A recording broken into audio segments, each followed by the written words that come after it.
एक मालिक है और वो मालिक अपने नौकर से कहता है कि तू हर रोज मुझे 1 लीटर दूध गर्म करके पिलाएगा, ये तेरी ड्यूटी है। तो नौकर रोज 1 लीटर दूध पिलाता था।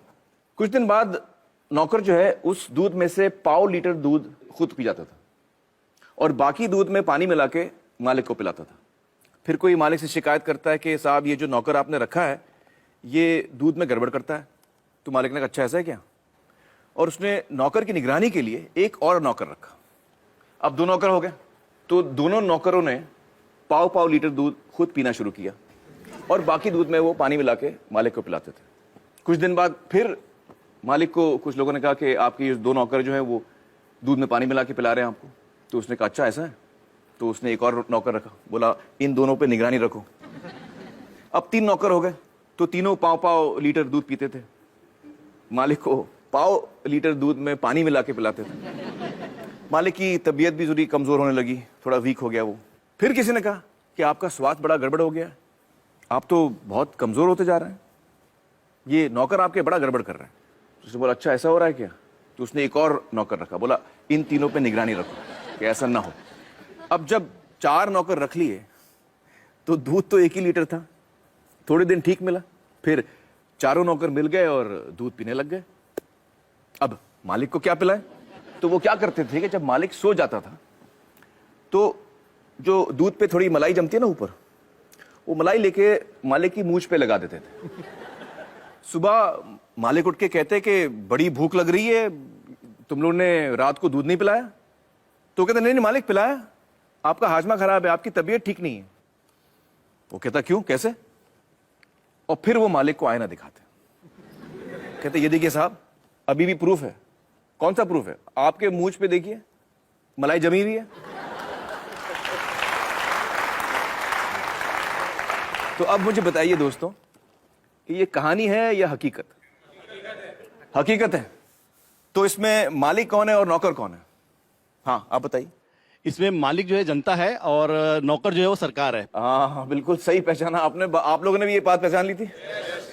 दोस्तों अब मुझे बताइए कि ये जो बड़े बड़े घोटाले होते हैं देश में और जो पैसा लूटा जाता है वो किसका पैसा जाता है। हाँ हाँ आप बताइए।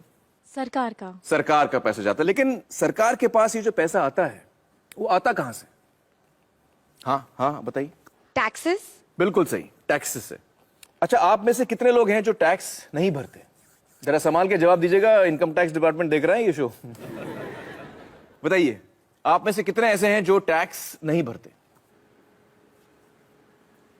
तो कई लोग हैं यहां पर जो टैक्स नहीं भरते। दोस्तों यही सवाल हमने देश में अलग अलग किस्म के लोगों से पूछा और उन्होंने हमें क्या जवाब दिया, आइए देखते हैं। आप टैक्स भरते हैं। टैक्स किस बात का।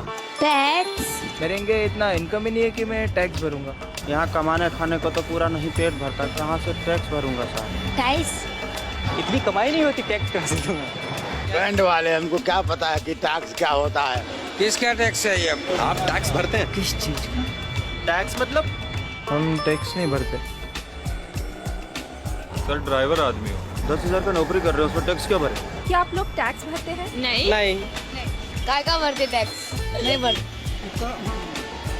हम छोटे आदमी लोग नहीं भर पाएंगे, नहीं भरते। अरे पैसा ही नहीं तो टैक्स काहे को भरूंगा। नहीं टैक्स वैक्स तो मेरे को मालूम नहीं उसके बारे में। टैक्स में नहीं भरता। नहीं टैक्स फिलहाल नहीं भरता हूँ। हम नहीं भरते। नहीं नहीं नहीं नहीं नहीं नहीं।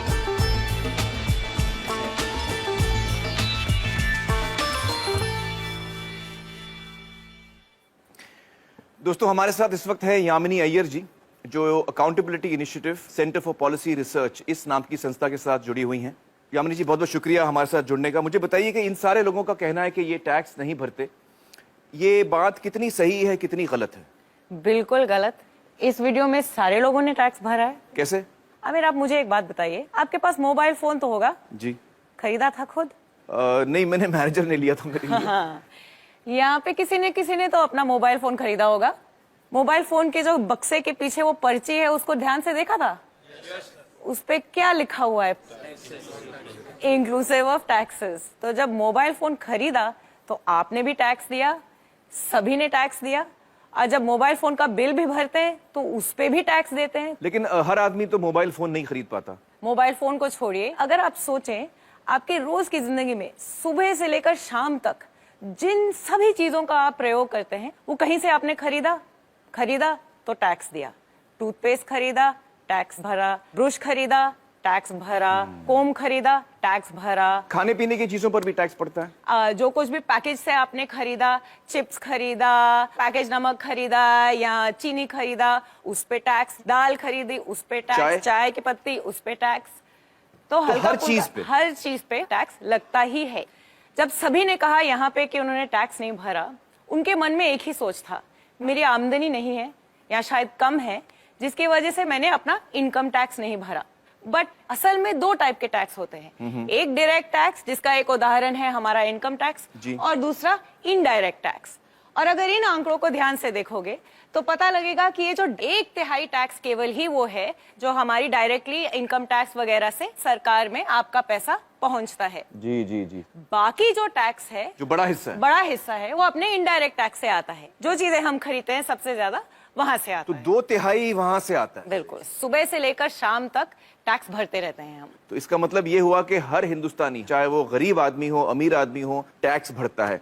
बहुत बहुत शुक्रिया यामिनी जी हमसे बातचीत करने का। Thank you so much. Thank you.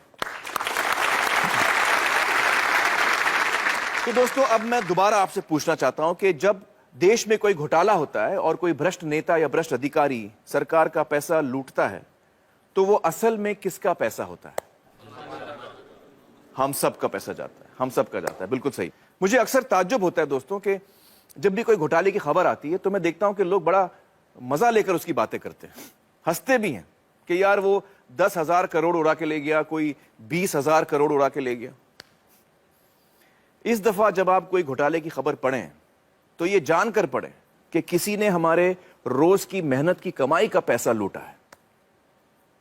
अच्छा मुझे बताइए कि यहां पर कौन कौन है जिनकी पर्सनल वेल्थ यानी खुद की संपत्ति 10 लाख से ज्यादा है? आप हैं 1 2 3 4 5 6 लोग हैं। तो बहुत ही कम लोग हैं यहां जिनको लगता है कि उनकी संपत्ति 10 लाख से ज्यादा है। चलिए दोस्तों अब हम अपने अगले मेहमान से मिलते हैं, श्री शुभ्रत दास, जो centre for budget and governance accountability इस नाम की संस्था के साथ काम करते हैं। आइए शुभ्रत जी।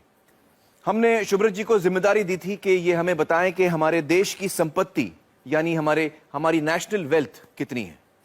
बताइए शुभ्रत जी, आपके खोज में क्या सामने आया? आमिर, आपने हमें समय बहुत कम दिया, इसलिए ये आकलन हम लोग पूरा तो नहीं कर पाए हैं। जी। फिर भी 2 बड़े चीजों का आकलन हमने किया है। जी।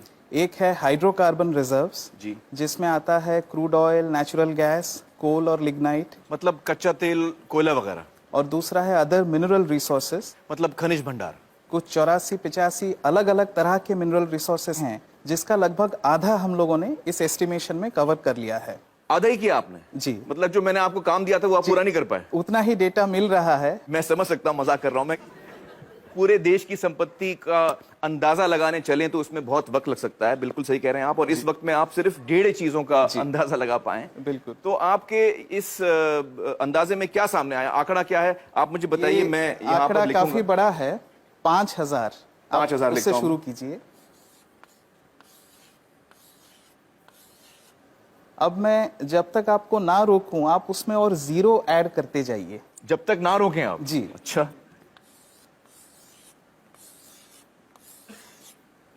कुछ और जीरोस लगाइए। तो ये तो बोर्ड खत्म हो गया शुभ्रत जी।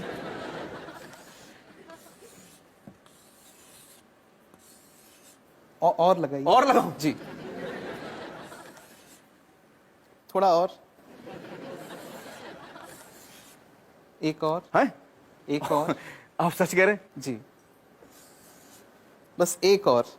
एक और? जी, एक और लगा दीजिए बस। तो ये कितना बड़ा आंकड़ा है मुझे बताइए आप। ये है 5,000 लाख करोड़ रुपए। 5,000 लाख? 5,000 लाख करोड़ रुपए? 5,000 लाख करोड़ रुपए। मुझे अभी तक समझ में नहीं आ रही है कितना बड़ा फिगर है। अच्छा हमें बताइए कि हमारे देश की जो आबादी है वो करीबन 120 करोड़ की है। तो अगर हम इस आंकड़े को 120 करोड़ लोगों में बांटें तो उसका मूल्य कितना होता है? 40 लाख रुपए। 40 लाख। जी। तो इस वक्त हम आराम से कह सकते हैं कि हम सब 40 लाख के मालिक हैं अपनी अपनी जगह पर, जब हमने सिर्फ 1.5 चीजों का अंदाजा लगाया। जी। चलिए बहुत बहुत शुक्रिया शुभ्रत जी हमसे बातचीत करने का। Thank you so much. दोस्तों शुभ्रत, अब आप समझ रहे हैं कि आपकी हम सब की संपत्ति कम से कम 40 लाख है, और 40 लाख तो सिर्फ 2 बल्कि 1.5 चीजों के अंदाजे पे। अगर हम देश भर की संपत्ति का अंदाजा लगाएं जिसमें करोड़ों एकड़ जमीन है